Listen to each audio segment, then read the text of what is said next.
guys, today I'm going to be showing you how to make a Lego, it's like a construction area, just a construction area.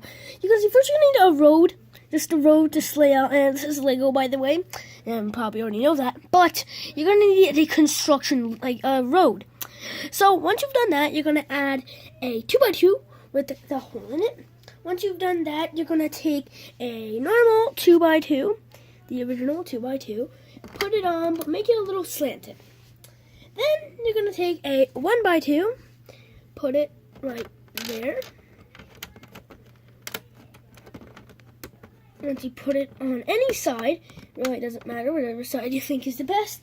And then you're going to take a 1x2 piece tile, 1x2 tile I should say, and put that like this.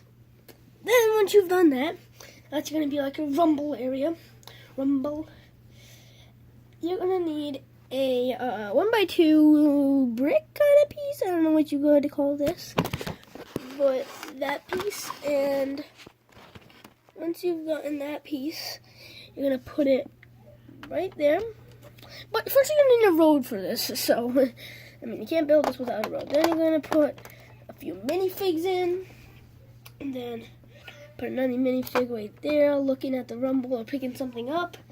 And then they're gonna make another guy that's holding a pickaxe. That's making all that go down. Then you're gonna take this piece, put it right there.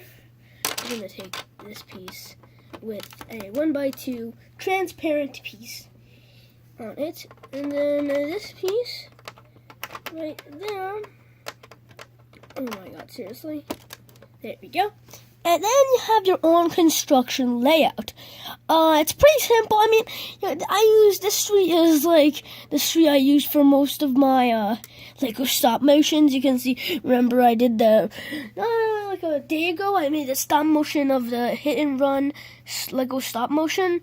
The robber came with this car, smashed into this exact same construction site actually. The exact same